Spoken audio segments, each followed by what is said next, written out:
नमस्कार मित्रांनो, मी तुमचा अमय आणि पुन्हा एकदा सगळ्यांचं स्वागत आहे आपल्या नवीन ब्लॉगमध्ये। आणि मित्रांनो, आज सर्वांना सुट्टी आहे आणि आज आम्ही चाललो आहे आई विंध्यवासिनी देवीच्या दर्शनाला। तुम्हाला माहितीच आहे, आपला याच्या आधीचा ब्लॉग आई विंध्यवासिनीचा आपण आपल्या चॅनलवरती अपलोड केला होता। जर तुम्ही पाहिला नसेल तर आपल्या चॅनलवरती जाऊन पहा।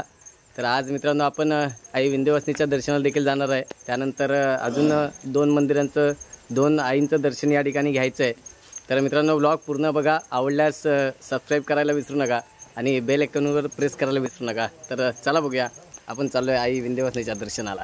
नाही मित्रांनो, चांगल्या कामाला बाहेर पडलो आणि हा येणार नाही असं होणारच नाही। हा आपला पाऊस, हा बघा, आणि सगळ्यांनी या ठिकाणी कोट घातलेत। नुकतं फक्त निघालेलो आहे आणि या पावसाने हजेरी लावलेली आहे। हे बघा, काय करायचं आता या पावसाला तुम्ही सांगा।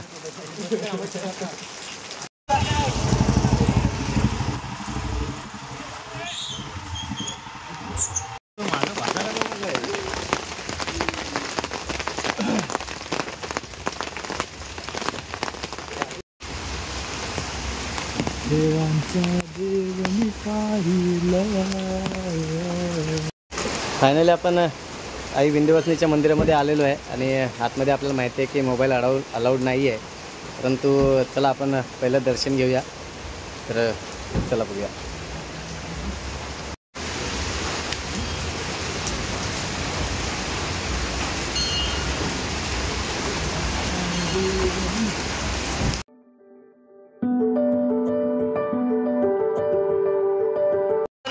नियोजनामध्ये थोडासा बदल झाला आहे।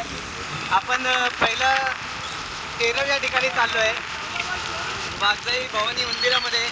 पहिलं केरळच्या आईचं दर्शन घेतो आहे आणि त्यानंतर मग आपण मिरजेमध्ये जाणार आहे। कारण पावसाने या ठिकाणी पाऊस थोडा थांबला आहे, म्हटल्यावरती पाऊस थांबला आणि केरळ थोडं दूर आहे, म्हणून तर पहिलं त्या ठिकाणचं दर्शन घेणार आणि त्यानंतर मग आपण या ठिकाणी जवळपासचं दर्शन घेऊया। तर चला बघूया, ब्लॉग कंटिन्यू पहा। चला, आपण केरळला चाललो आहे।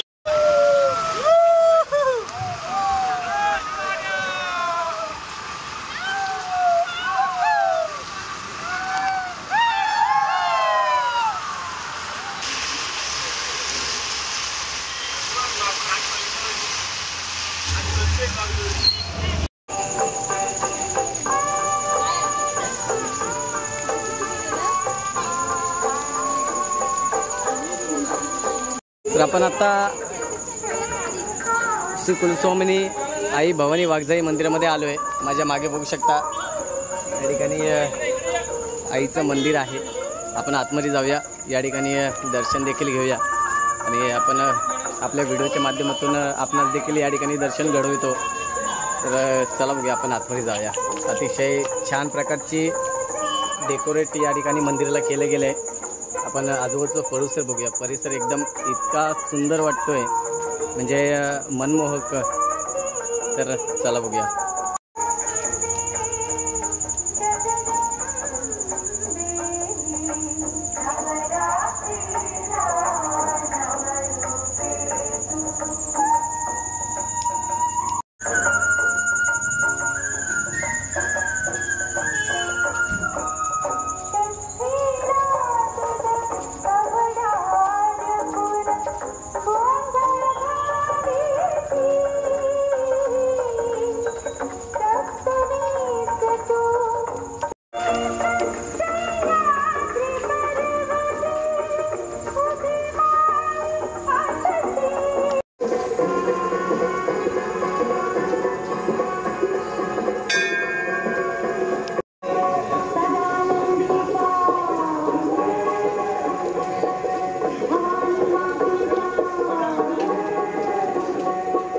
आता आपण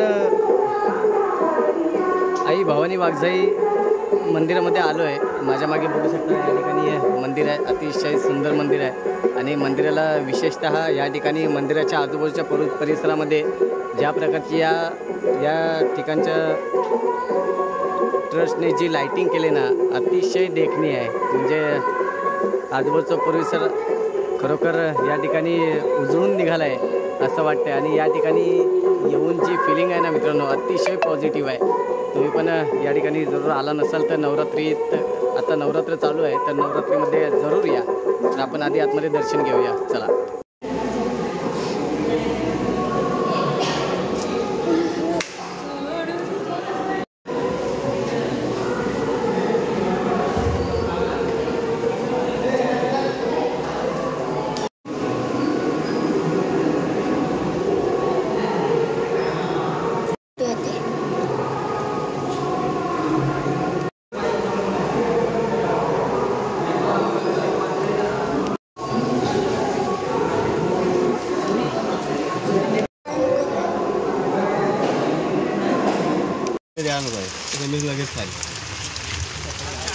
आणि मित्रांनो, आपण आता आलो आहे मिरजोळीमध्ये आई महालक्ष्मी साळूबाईचं दर्शन घेण्यासाठी. तर आपण पहिले आज विंध्यवासिनीच्या आईचं दर्शन घेतलं होतं. त्यानंतर आपण टेरोमध्ये आई भवानी वाघजाई यांचं देखील दर्शन घेतलं. आणि आता मात्र आजच्या दिवसातील शेवटचं दर्शन म्हणजे आपण आता या ठिकाणी मिरजोळीमध्ये आलो आहे. आणि मिरजोळीमध्ये आपण या ठिकाणी आई महालक्ष्मी साळूबाईचं देखील या ठिकाणी दर्शन घेतो आहे. तर चला मित्रांनो, आपण आतमध्ये मंदिरामध्ये जाऊया आणि त्या ठिकाणी आपण दर्शन घेऊया. आणि व्हिडिओच्या माध्यमातून आपणास देखील या ठिकाणी दर्शन घडवतो आहे. खरंच मित्रांनो, व्हिडिओ जर आवडत असेल तर चॅनलला सबस्क्राईब करा, शेअर करा आणि लाईक करा. तर चला आपण मंदिरात जाऊया.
साये के